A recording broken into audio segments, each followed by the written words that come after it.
Office শেষে কলিগরা মিলে বাসায় ফেরার পথে আমার গাড়িটি রাস্তায় অ্যাক্সিডেন্ট করে। আমি তাতে জ্ঞান হারাই। যখন জ্ঞান ফিরল তখন আমি নিজেকে হাসপাতালের এক বেডে আবিষ্কার করলাম। পাশে আমার এক বন্ধু বসেছিল, নাম নয়ন। আবির, তুই ঠিক আছিস? আমি তো অনেক টেনশনে পড়ে গেছিলাম। ঠিক আছি। আর তোর মাথায় ব্যান্ডেজ কেন? আর বাকিরা কোথায়? আমিও একটু আঘাত পাই, কোনো মতে তোদেরকে হাসপাতালে নিয়ে আসি। তারপর ওদেরও তোর মতো অবস্থা, এখন সুস্থ। তাদের পরিবার তাদের পাশেই রয়েছে। আমি আন্টিকে ফোন দিয়েছিলাম, তারা আসতেছে। ও, এখন চলুন আমার পরিচয় আসি। আমার নাম আবির, মায়ের বড় ছেলে। ছোট এক ভাই আছে। ভার্সিটি শেষে একটি কোম্পানিতে জব করি, স্যালারিও মোটামুটি ভালো। এই নিয়ে আর কি। আপনাদেরকে পরিচয় দিতে দিতে হঠাৎ আম্মু আর আমার ভাই আমার রুমে ঢুকে পড়ে কেঁদে দেয়। আরে আম্মু, কাঁদছো কেন? আমি ঠিক আছি। তখনই এক নার্স এসে বলল, আন্টির রুমে কান্না করা নিষেধ, এতে রোগীর সমস্যা হবে। আর আপনারা বাইরে যান, কিছুক্ষণের মধ্যে ডাক্তার আসবে ওনাকে ইনজেকশন দেওয়ার জন্য। আমি আম্মুকে সান্ত্বনা দিয়ে বাইরে যেতে বললাম। নয়ন এবং ভাইও চলে গেল। আমি কিছুক্ষণ চোখ বন্ধ করে রইলাম। কিছুক্ষণ পর কে যেন ডাকলো।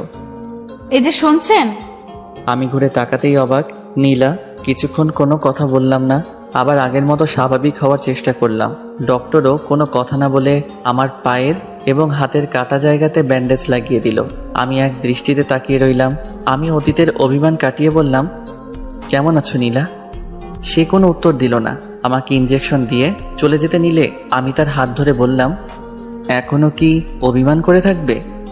সমস্যা কি আপনার? এইভাবে কথা বলছেন কেন? আর হাত ছাড়ুন। আমি কিছুক্ষণ নীলার দিকে তাকিয়ে রইলাম, যার হাত ধরে একসঙ্গে কত হাঁটাচলা করেছি, যার হাত দিয়ে কতবার খাবার খেয়েছি। সে আজ তার হাত ধরতে মানা করছে। যাই হোক, অতীত ভুলে বাস্তবে ফিরলাম। আবার জিজ্ঞেস করলাম, কেমন আছো তুমি? খুব ভালো, আর সব সময় ভালো থাকি। হয়েছে, এবার হাতটি ছাড়ুন। নীলা, এতদিন পর দেখা হওয়ার পরও তুমি এখনো কি আমার সঙ্গে এভাবে কথা বলবা? আমাকে দেখার পর তোমার কি একটু মায়া হচ্ছে না? লক্ষ্য করলাম নীলার চোখে পানি। সে আর কোনো কিছু না বলে আমার হাত ছাড়িয়ে দৌড়ে চলে গেল। আমি সঙ্গে সঙ্গে নয়নকে ডাকলাম। কিরে, তোকে এত অস্থির দেখাচ্ছে কেন? আগে বল, প্রথমে আমার মাথায় ব্যান্ডেজ কে করেছিল? কি নাম, ছেলে না মেয়ে? কেন? আগে বল। ডক্টর করিম। ও, কেন, কি হয়েছে? এই নীলা ডক্টর কি ভালো ছিল না নাকি? না তেমন কিছু না। ওই ডক্টর কোথায় গেল? কে? এখনই যে বের হলো আমার রুম থেকে। ওনাকে তো দেখলাম দৌড়ে বাইরে চলে যেতে, হয়তো বাসায় গিয়েছে। কি হয়েছে বলতো? না, আমায় বাসায় নিয়ে চল, আমার এখানে কিছুই ভালো লাগছে না। আচ্ছা ঠিক আছে, এত অস্থির হোস না, আমি দেখছি। তারপর ডাক্তারকে বলে আমাদেরকে যে যার বাসায় নিয়ে যাওয়া হলো। আমি রাতে আর খেলাম না, সারা রাত আম্মুও ঘুমোয়নি, আমার পাশেই ছিল। তারপর 2 দিন এইভাবে কেটে গেল। 2 দিন পর সকাল হওয়ার সঙ্গে সঙ্গে বললাম, নয়ন আমাদের বাসায় চলে আয়। কি বলিস, 10টায় অফিস টাইম? অফিসের জন্য অনেক সময় আছে, আর তাছাড়া আজকে অফিসে যাচ্ছি না। তুই চলে আয় আমাদের বাসায়, তোর সাথে কথা আছে। আমি 3 দিনের ছুটির ফর্ম এবং তোর 1 দিনের ফর্ম জমা দিয়ে দেব। আচ্ছা দাঁড়া, উত্তেজিত হোস না, আসতেছি। নয়ন কিছুক্ষণ পর আসলো। না, আমার কিছুই ভালো লাগছে না। বলবি তো কি হয়েছে? আর তুই ওই দিন হাসপাতালে কেমন অমন করছিলি? আসলে নীলা আমার প্রাক্তন প্রেমিকা ছিল রে। কি, কোন নীলা? ডক্টর নীলা। কি বলিস? এই কথা তুই আমাকে আগে বলিসনি কেন? বলে কি হতো বল? ওই দিন হঠাৎ হাসপাতালে দেখা হওয়ার পর আমি নিজে অবাক। ওর সঙ্গে আমার রাজশাহীতে বিচ্ছেদ হয়, পরে ও চট্টগ্রামে চলে আসে। তুই বিষয়টা খুলে বলতো। শোন তাহলে, গত 1 বছর আগের কথা। তখন রাজশাহীতে থাকতাম। ওখানকার এক ভার্সিটিতে নীলার সঙ্গে আমার পরিচয় হয়। তারপর বন্ধু থেকে গার্লফ্রেন্ড। আমাদের রিলেশনটি টানা 8 মাসের মতো ছিল। সে আমাকে খুব ভালোবাসতো, কিন্তু আমি তাকে সেরকম কোনো ভালোবাসা দেইনি।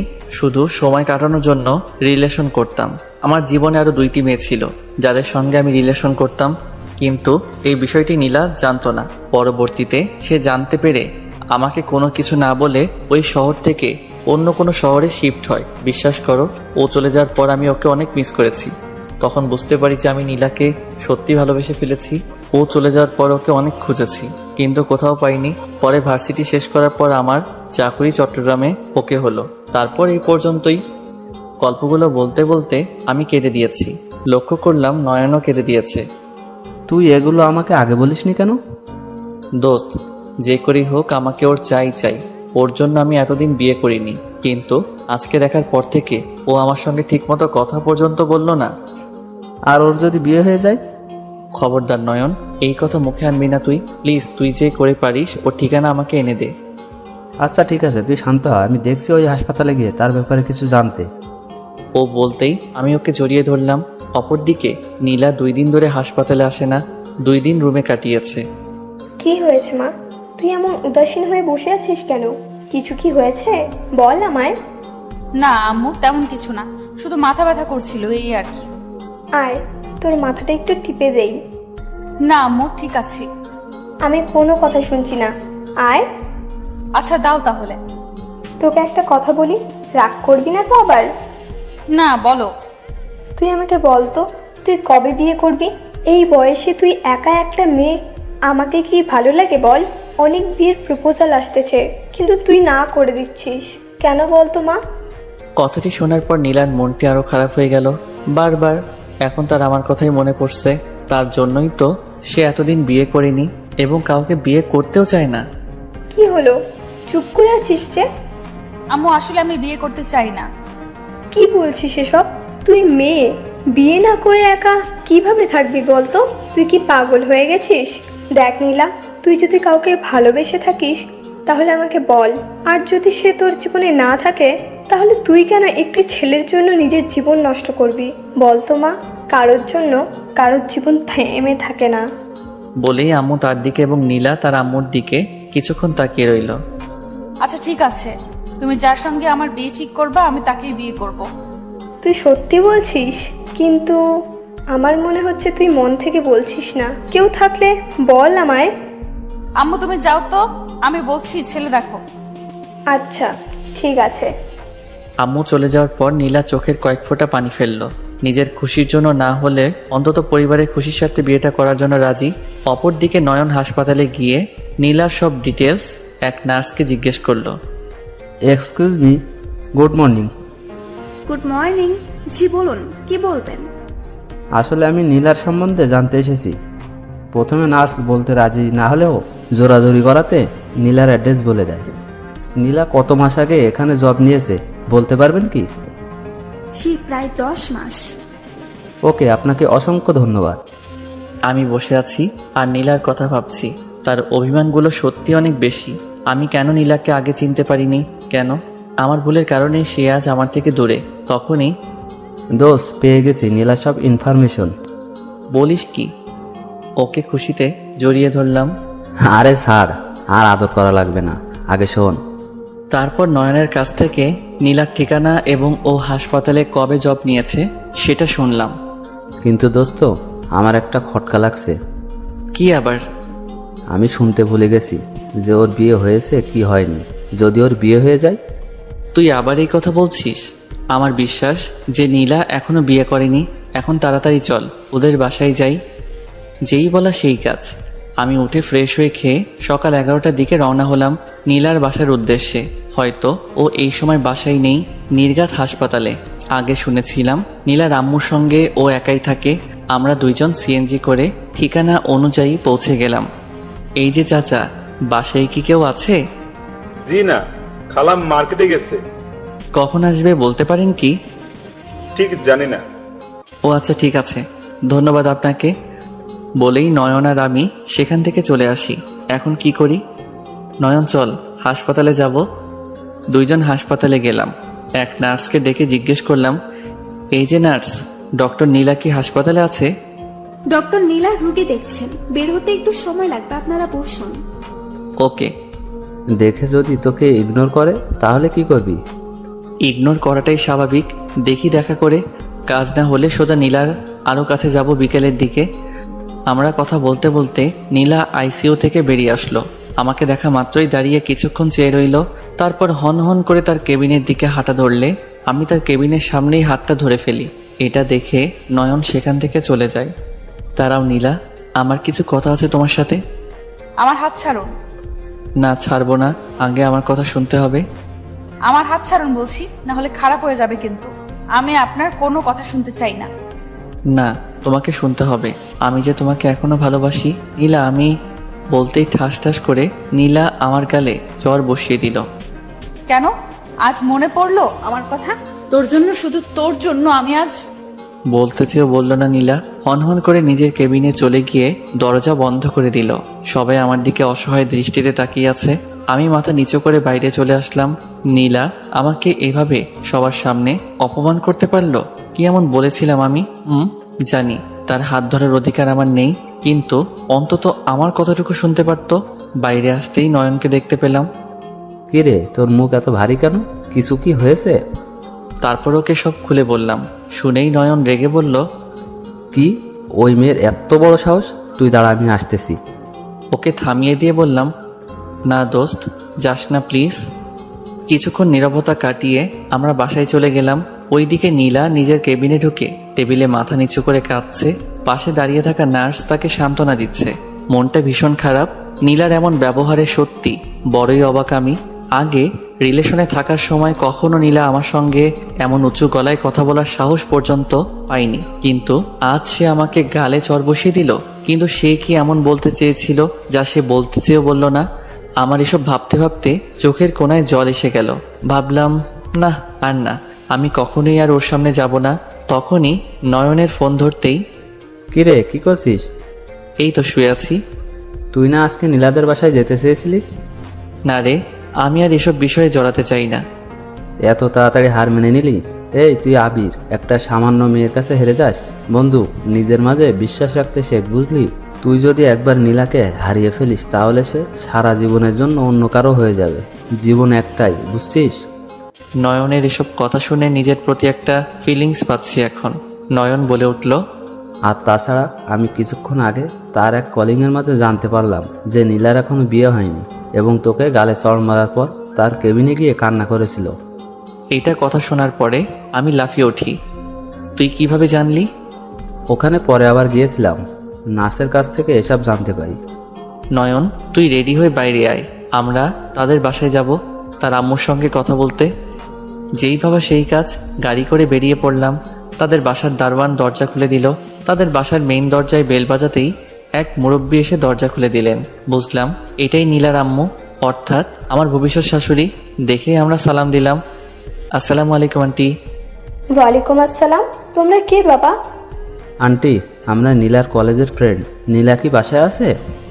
ও আচ্ছা, না নীলা বাসায় নেই। আন্টি, আসলে আপনাকে একটা কথা বলার ছিল। বাইরে দাঁড়িয়ে আছো কেন? আসো, ভেতরে আসো।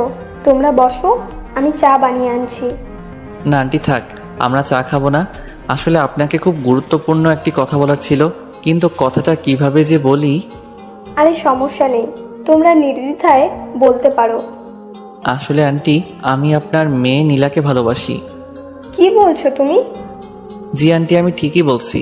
আপনি হয়তো এর আগে আমাকে কোথাও দেখেননি, কিন্তু আমি আপনাকে না দেখলেও নীলার কাছে আপনার কথা অনেক শুনেছি। নীলার আম্মু কিছুক্ষণ আমার দিকে এক দৃষ্টিতে তাকিয়ে রইল। কিন্তু বাবা, এগুলো হলো কবে? নীলা তো এর আগে আমাকে কোনো কিছুই বলেনি। আন্টি, আমাকে ভুল ভাববেন না। আমি আপনাকে সব সত্যি কথা বলতে চাই, কারণ আমি নীলাকে যে পরিমাণ মিথ্যা কথা বলেছি তা একই মিথ্যা কথা আপনাকে বলে আমি আপনাকে ছোট করতে চাই না। আসলে নীলা আর আমি রাজশাহীতে একসঙ্গে একই ব্যাচে পড়তাম। তারপর শুরু থেকে শেষ পর্যন্ত সব খুলে বললাম। আমার সব কথা শুনে নীলার আম্মু কিছুটা করুণ দৃষ্টিতে আমার দিকে তাকিয়ে রইল, কারণ অতীতের কথা বলতে বলতে চোখের কোণে পানি চলে এসেছিল আমার। আন্টি, বিশ্বাস করুন, আবির খুব ভালো একটা ছেলে। সে হয়তো আগে ভুল করেছে, কিন্তু নীলা তাকে তার ভুল শুধরানোর একটিবারও সুযোগ দেয়নি। কিন্তু এখন সে তার ভুল শুধরিয়ে নিতে চায়। প্লিজ, আপনি না করবেন না। নীলার আম্মু কিছুক্ষণ ভাবার পর বলল, আমি জানতাম আমার মেয়ে কাউকে না কাউকে ভালোবাসে। হয়তো সে তার জীবনে ছিল, নয়তো এখন চলে গেছে, যার কারণে সে বিয়ে করতে চায় না। আমি তাকে অনেক প্রেশার দিয়েছি বিয়ের জন্য, অতঃপর সে রাজি হয়েছে। আমি নীলার আম্মুর কথা শুনে কিছুটা অবাক, আবার আনন্দিত হলাম। তার মানে নীলা এখনও কি আমাকে ভালোবাসে? তার জন্য তার আম্মুকে বিয়ের জন্য না করতো? আর না, আমি যে করি হোক ওকেই বিয়ে করব। অনেক কষ্ট দিয়ে ফেলেছি ওকে, সে অভিমান করে আমাকে এড়িয়ে চলে। ভাবতে ভাবতে নীলার আম্মু বলে উঠল, তাই বাবা আমি সিদ্ধান্ত নিলাম নীলার সঙ্গে তোমার বিয়ে হবে। কথাটি শোনার পর কী রকম ভালো লেগেছিল তা বলার বাইরে। অনেক ধন্যবাদ আন্টি। আন্টি না, আম্মু বলবা আমাকে। কথাটি শুনে লজ্জা পেলাম। কিরে, মেয়ের মতো লজ্জা পাচ্ছিস কি লাগা? কিন্তু আম্মু, সে আমাকে বিয়ে করতে চাইবে তো? সে তো আমাকে এড়িয়ে চলে। ওসব তুমি আমার উপর ছেড়ে দাও। তারপর নীলার আম্মুকে সালাম দিয়ে সেখান থেকে চলে আসলাম। খুব আনন্দ লাগছে। কিরে, এখন মিষ্টি খাওয়া? তারপর নয়নকে হোটেলে নিয়ে গিয়ে পেট পুড়ে খাওয়ালাম। তারপর ডাইরেক্ট বাসায়।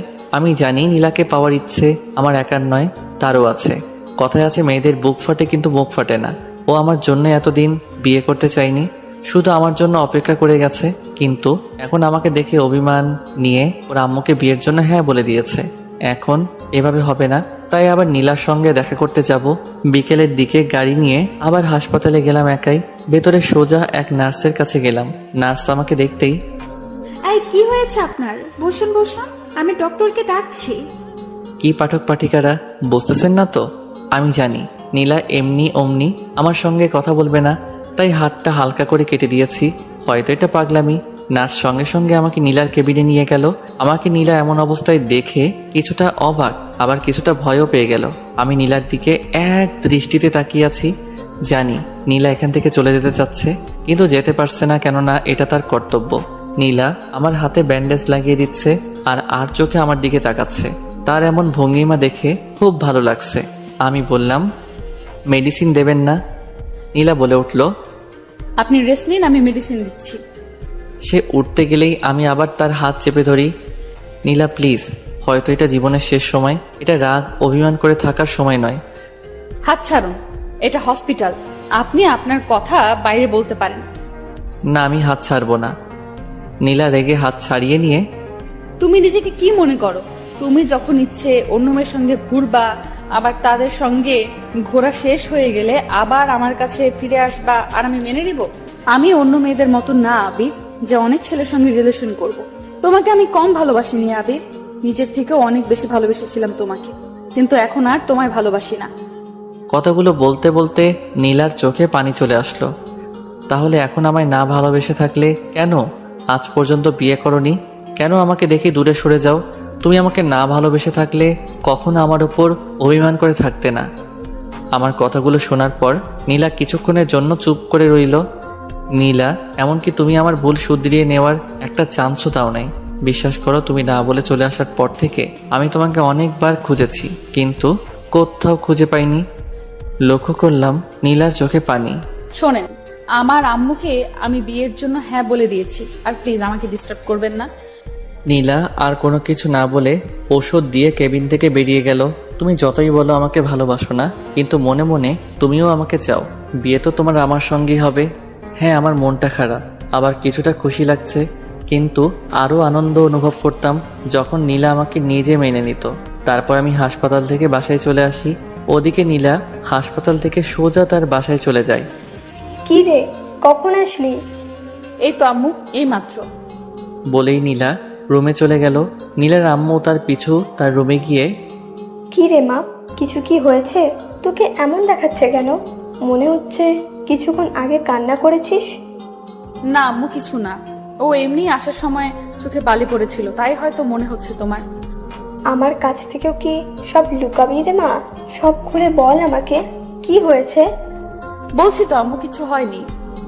আচ্ছা ঠিক আছে, তুই ফ্রেশ হয়ে নে, আমি খাবার দিচ্ছি।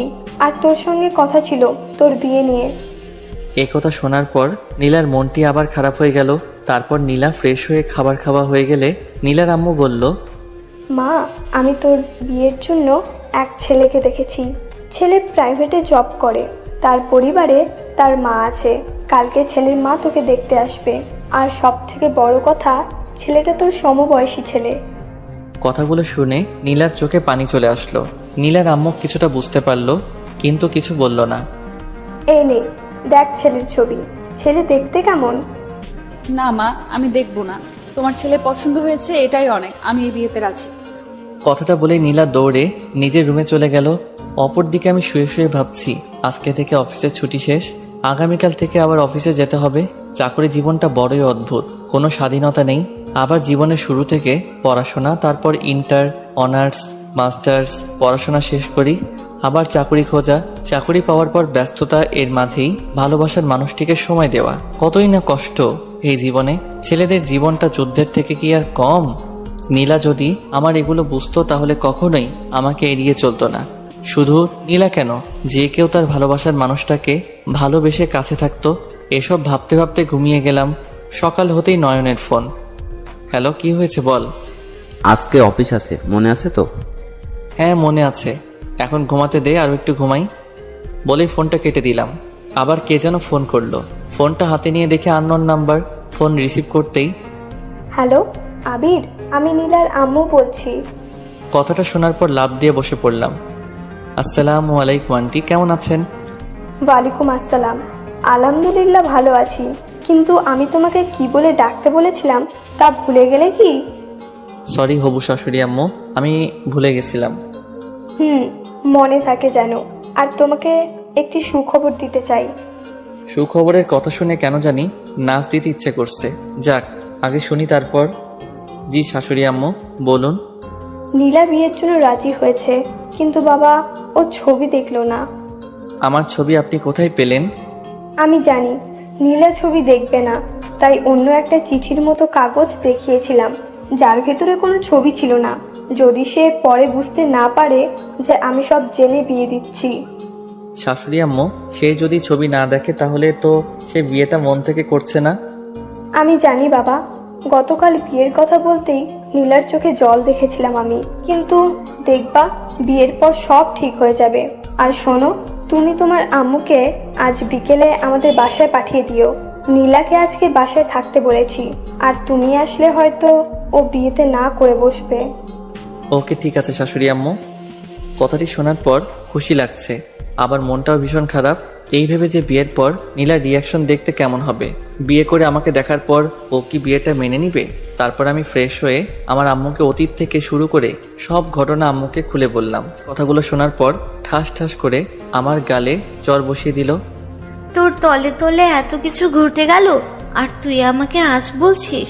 যা দূরে যা। যাবো না আমি তোর বিয়ের জন্য মেয়ে দেখতে।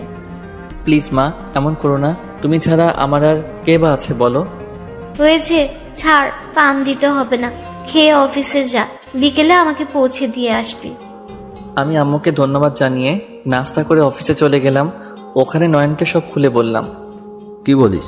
কিন্তু দোস্ত, বিয়ের দিন যদি নীলা তোকে দেখে বিয়েতে না করে দেয়? সেটাই তো ভয়। কিন্তু জীবনে কিছু পেতে গেলে রিস্ক নিতে হয়। এবার না হয় আমি আমার সম্মানের রিস্ক নিলাম। তাহলে আজকে তুই বিকেলের দিকে ছুটি নিবি? আম্মুকে নীলাদের বাসা পর্যন্ত পৌঁছে দিয়ে আসতে হবে। তারপর দুপুরের পর ছুটি নিয়ে বাসায় গেলাম। দেখতেছি আম্মু আগে থেকে তৈরি হয়ে বসে আছে। আম্মু, তুমি তৈরি, কিন্তু তোমার হাতের ভ্যানিটি ব্যাগে ওগুলো কি? ওগুলো আমার ঘরের হবু বৌমার জন্য। হয়েছে, এখন তাড়াতাড়ি আমাকে নিয়ে চল।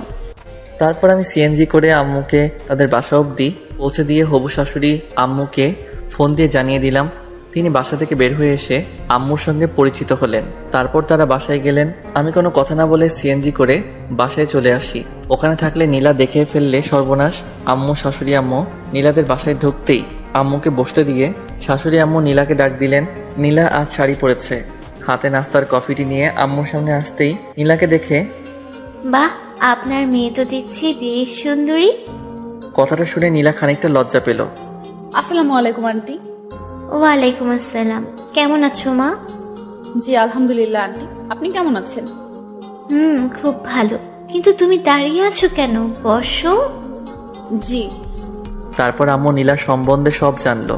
নীলার কাছ থেকেই, এই যে মা, দেখো আমার ছেলের ছবি। না আন্টি, আমি দেখেছি। নীলার আম্মু এটা লক্ষ্য করে বুঝলো নীলা এই বিয়েতে সহমত না। কিন্তু নীলা যাকে ভালোবাসে তার সঙ্গে তার বিয়ে হতে চলেছে, তা তো আর নীলা জানে না। কি হলো মা, তোমার চোখে পানি কেন? ওটা কিছু না আন্টি। তোমাকে আমার খুব ভালো লেগেছে। আমি আমার ছেলের বউ হিসেবে তোমাকে দেখতে চাই। তুমি কি রাজি মা? আর যদি তোমার অন্য কেউ থেকে থাকে তাহলে তুমি আমাকে খুলে বলতে পারো, কেননা তুমি আমার মেয়ের মতো। আমি তোমার আম্মু হয়ে তার সঙ্গে তোমার বিয়ে দিয়ে দেবো। কথাটি শোনার পর নীলার খুব ভালো লাগা শুরু হলো আম্মুর প্রতি। এরকমই তো শাশুড়ি আম্মু চেয়েছিল সে। চোখে পানি নিয়ে নীলা বলল, জি না আন্টি। বলেই নীলা আম্মুকে জড়িয়ে ধরল। হয়েছে মা, এবার নাও, তোমাকে আংটি পরিয়ে দিই। আংটি পরানোর কথা শুনতেই নীলার মনে আমার কথা মনে হলো, আবার রাগও চলল তার উপর। অবশেষে আম্মু নীলাকে একটি আংটি পরিয়ে দেওয়ার সময় নীলা বাধা দিল। ও অবশেষে পরে নেয়। নীলা দুঃখিত হলেও সে এরকম শাশুড়ি আম্মু পেয়ে অনেকটা আনন্দিত। আমি ছাদে দাঁড়িয়ে ভাবছি, নীলা যদি বিয়েতে সহমত দেয় তাহলে সে অন্য কাউকে বিয়েতে বর হিসেবে ভাবছে, কিন্তু বিয়ের পর আমাকে দেখলে তার রিয়াকশন কেমন দেখতে হবে ভাবতে ভাবতে কখন যেন আম্মু ছাদে এসে, আবির, মা তুমি? নীলাকে আংটি পরিয়ে আসলাম। মেয়েটা বেশ মিষ্টি, তোর পছন্দ আছে বলতে হয়। আচ্ছা বলতো, তুই এরকম একটা মেয়েকে রেখে অন্য কোনো মেয়ের সঙ্গে টাঙ্কি মারতে গিয়েছিলি? আম্মু তুমিও না, তখন এত কিছু বুঝলে কি যেতাম নাকি? আচ্ছা 3 দিন পর তোদের বিয়ে ঠিক করে আসলাম। কি বলতেছো? এত তাড়াতাড়ি হবে আমি তো ভাবি নাই। আচ্ছা সে কি পাত্রের ছবি দেখেনি? না, দেখতে চাইনি। তারপর আম্মু সব খুলে বলল। শোন, এই 3 দিন অফিস করবি, তারপর বিয়ের জন্য ছুটি নিবি, ঠিক আছে? আর কোনো গোলমাল আমি শুনতে চাই না। বলেই আম্মু চলে গেল।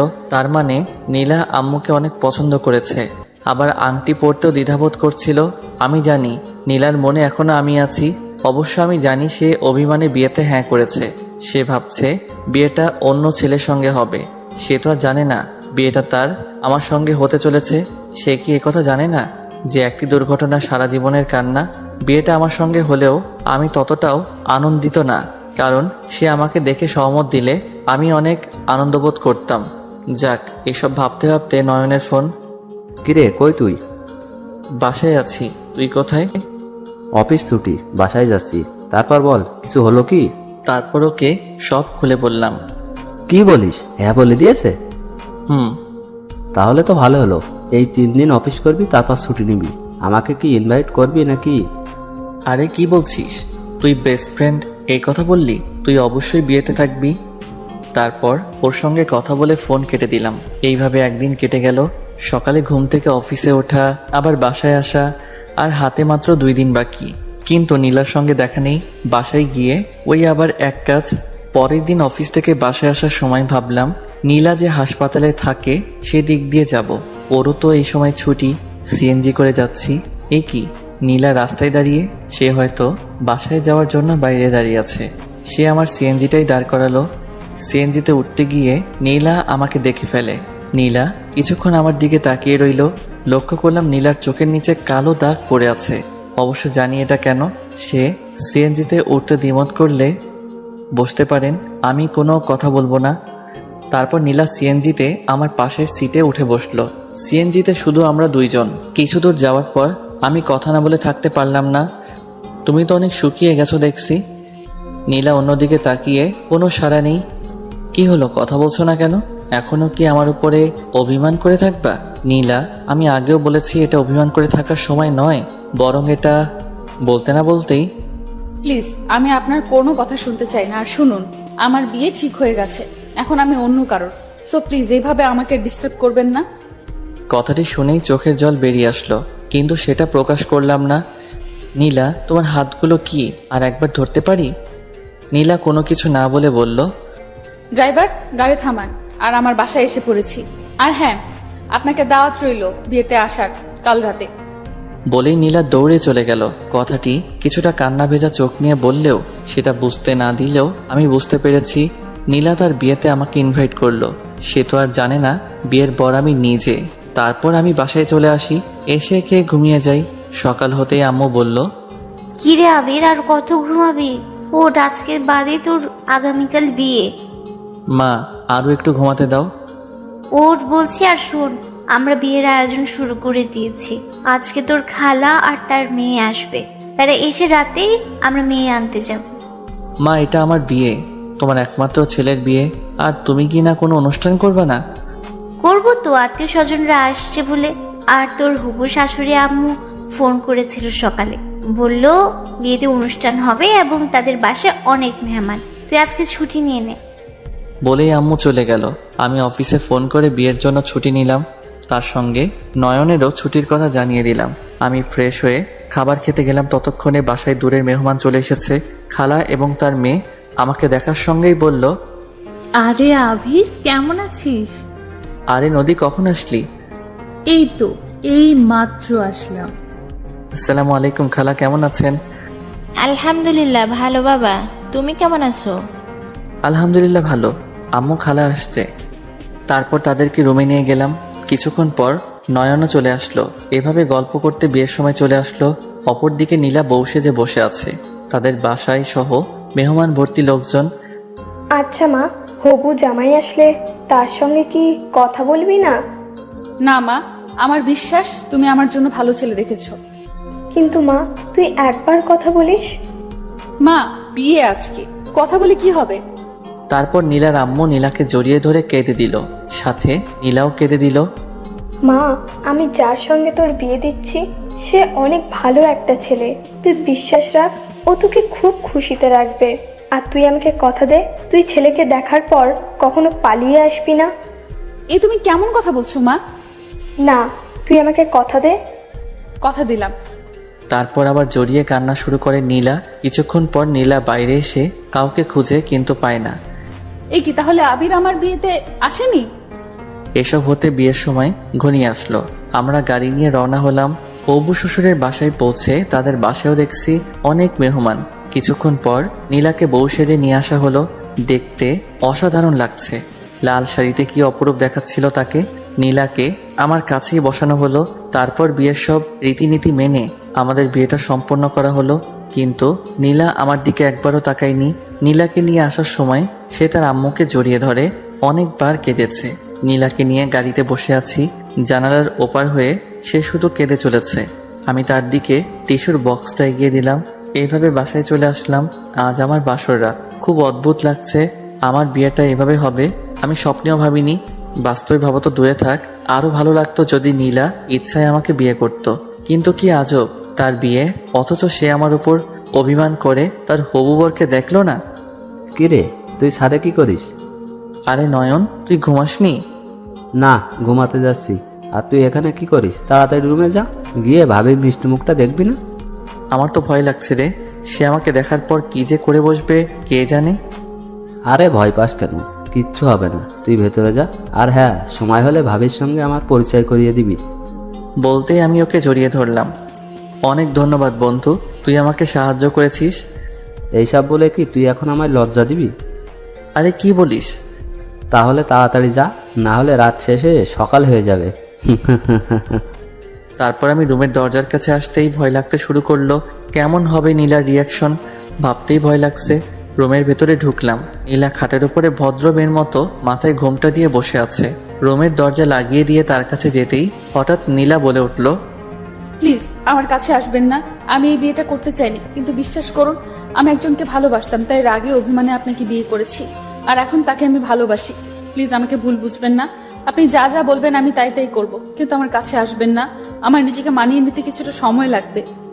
আমি নীলার কথা শুনে থ হয়ে দাঁড়িয়ে রইলাম। আমি জানতাম নীলা এখনও আমায় ভালোবাসে। এটা ভাবতেই চোখে পানি চলে আসলো। কিন্তু না, আজ কাঁদলে চলবে না। কিন্তু সে এটা কি বলল? সে এখনও আমাকে ভালোবাসে? আবার এই সংসার করার জন্য সে কিছুটা সময় চাচ্ছে নিজেকে বদলে নেবার। নীলা আমার উপর এতটা অভিমান করে আছে যে বাধ্য হয়ে অন্যের সঙ্গে সংসার করতেও রাজি।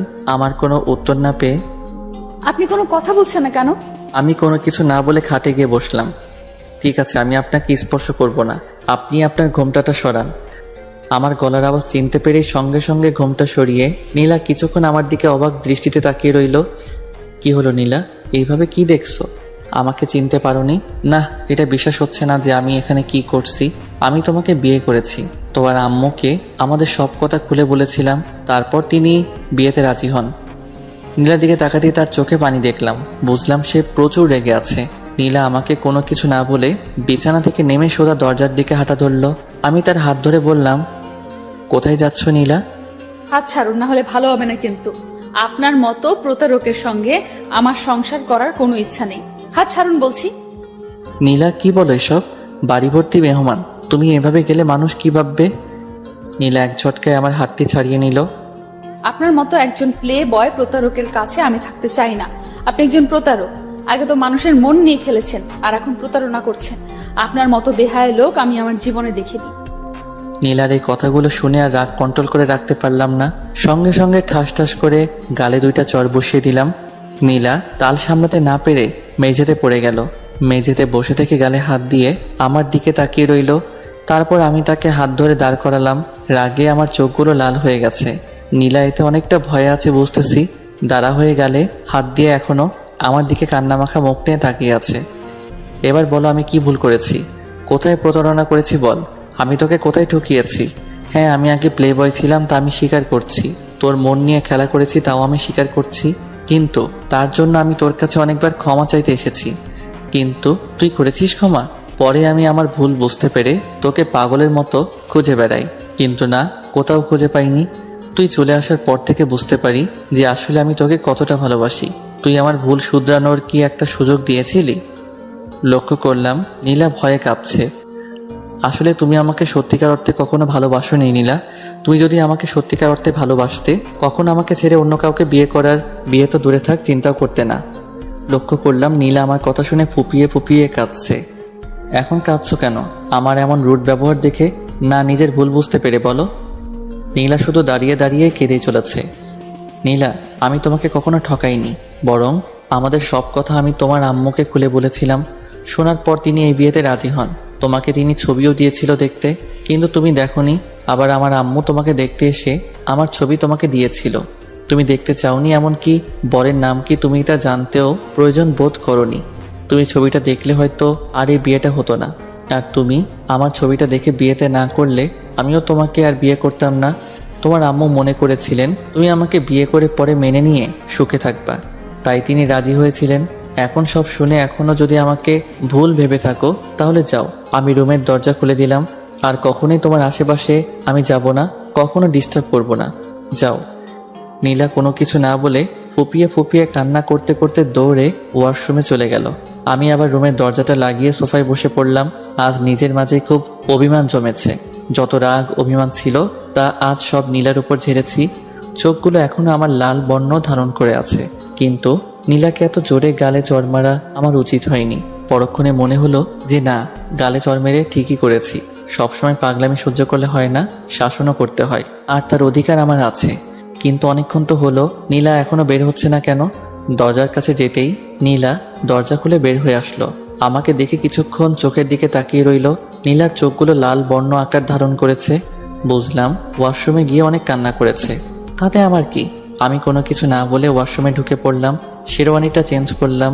ফ্রেশ হয়ে রুমে এসে দেখি নীলা বিয়ের শাড়ি চেঞ্জ করে নীল শাড়ি পরেছে।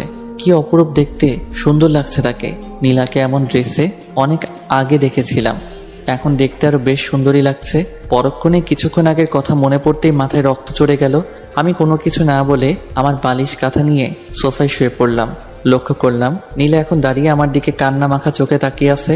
দেখে খুব মায়া লাগছে, কিন্তু না, আমি আর কোনো মায়া দেখাতে যাব না। বেশি দরদ দেখাতে গেলে লাঠি চড়ে বসবে। আপনি ঘুমাতে পারেন, আমি লাইট অফ করব না। আগামীকাল আপনাকে আপনার বাসায় পৌঁছে দিয়ে আসবো বলেই আমি ঘুমিয়ে গেলাম। মধ্যরাতে কারো কান্নার আওয়াজে ঘুমটা ভেঙে গেল। চোখ খুলে দেখি লাইট অফ। ডিমের আলোয় নীলাকে দেখতে পেলাম বিছানায় ওই পাশ হয়ে শুয়ে ফুপিয়ে ফুপিয়ে কাঁদছে। নীলাকে কাঁদতে দেখে খুব খারাপ লাগছে যে আমার এমনিতেই আগে অনেক কষ্ট দিয়ে ফেলেছি, এখন বিয়ের পরও কি তাকে কাঁদাবো? যাই হোক, সে তো আর এই বিয়ে মানে না। আমি আর ঘুমালাম না। আজ রাতের আকাশটা খুব মেঘালয়। আকাশে বিদ্যুৎ চমকাচ্ছে, মনে হচ্ছে বৃষ্টি হতে চলেছে। কিছুক্ষণের মধ্যেই মুষলধারে বৃষ্টি শুরু হলো। আকাশের বিদ্যুৎ চমকানোর আলোয় মাঝের মধ্যে আমার রুমটি আলোয় ভরে উঠেছে। এতক্ষণে হয়তো নীলা ঘুমিয়ে পড়েছে। এই বৃষ্টির রাতে খুব করে ইচ্ছে করছে তাকে জড়িয়ে ধরে তার দিকে অপলক দৃষ্টিতে তাকিয়ে থাকি, কিন্তু তা আর সম্ভব নয়। কিন্তু তারপরও আমি নিজেকে আর আটকে রাখতে পারলাম না। গুটি গুটি পায়ে খাটের কাছে গেলাম। নীলা ওপাশ হয়ে ঘুমাচ্ছে। আকাশের বিদ্যুৎ চমকানোর আলোয় মাঝের মধ্যে আমার রুমটি আলোয় ভরে উঠছে, আর এ আলোয় তার মায়াবী মুখখানা আরও মায়াবী দেখাচ্ছে। আজ অতিরিক্ত কাদার কারণে নীলার মুখখানা মলিন হয়ে গেছে, চোখের নিচে কালো দাগ বসে গেছে। আরও একটু কাছে যেতেই দেখলাম চোখের নিচে কালো দাগ বসে গেছে। না, এখানে এভাবে থাকলে বোঝা যাবে। আমি আবার সোফায় গিয়ে শুয়ে পড়লাম। এক রুমে ভালোবাসার মানুষটি থাকার পরও কোনো কিছু বলতে পারছি না, আবার ঘুমিয়ে গেলাম। বাইরে এখনো বেঘরে বৃষ্টি হচ্ছে, কিছুক্ষণ পর ঘুমের মধ্যে কে যেন আমার মাথায় হাত দিল। আমি ঘুমিয়ে থেকে সেটা অনুভব করছিলাম। চোখ মেলে তাকাতেই কাউকে দেখলাম না। নীলাকে খাটে দেখলাম শুয়ে থাকতে। এভাবে সকাল হয়ে গেল। ভোর কখন হয়েছে তা আমি বুঝতে পারিনি। দরজায় কে যেন কড়া নাড়ছে। ওই শব্দে ঘুমটা ভেঙে গেল। উঠে দেখি নীলা খাটে নেই। আমি দরজা খুলে দিলাম। কি ভাইয়া, ঘুম থেকে উঠতে ইচ্ছে করছে না বুঝি? ও তুই? আরে না, কেবল তো ভোর হলো। আচ্ছা, ফ্রেশ হয়ে নিচে আসো। ওকে হ্যাঁ বলে দরজাটা লাগিয়ে দিলাম। দরজা লাগিয়ে দিতে ওয়াশরুম থেকে নীলা বের হয়ে আসলো। আমি দেখে টাসকি খেয়ে গেলাম। মনে হয় গোসল করেছে। নীলা বের হয়ে আমার দিকে তাকিয়ে রইল। আমি কোনো কিছু না বলে টাওয়েল ব্রাশ নিয়ে ওয়াশরুমের দিকে যেতেই নীলা আমাকে পেছন থেকে জড়িয়ে ধরলো। প্লিজ তুমি আমাকে ক্ষমা করে দাও আবির, আমি অনেক ভুল করেছি। এই করছেন কি? ছাড়ুন। আপনি চিন্তা করবেন না, আজকে আপনাকে আপনার বাসায় দিয়ে আসবো। প্লিজ ক্ষমা করে দাও, আমি সত্যি আর কখনো এমন আচরণ করব না। আমি তোমাকে ভুল বোঝার জন্য সরি। আমি কোনো কিছু না বলে সোজা ওয়াশরুমে চলে গেলাম। না আর ভালো লাগছে না। ফ্রেশ হয়ে বের হয়ে দেখি নীলা একদম দরজার সামনে দাঁড়িয়ে। আমি কোনো কিছু না বলে নিচে চলে গেলাম। সেও আমার পিছু পিছু নিচে আসলো। আরে মা, আসো, বসো। তারপর সকালের নাস্তা করলাম। আম্মু আমাকে ইশারা দিয়ে বলছে কি হয়েছে। আমি তেমন গুরুত্ব না দিয়ে খেয়ে ছাদে চলে আসি। কিছুক্ষণ পর আম্মু আসলো। কি হয়েছে বলতো? নীলা তোকে দেখে কোনো কিছু বললো না কেন? তারপর আমি সব ঘটনা আম্মুকে খুলে বলি। তার মানে সে তার ভুল বুঝতে পেরেছে। তো আর কি লাগে বাবা, তুই ওকে ক্ষমা করে দে। আমি আম্মুর কথা শুনে চুপ করে আছি। যেহেতু নীলাকে আগে অনেক কষ্ট দিয়েছি,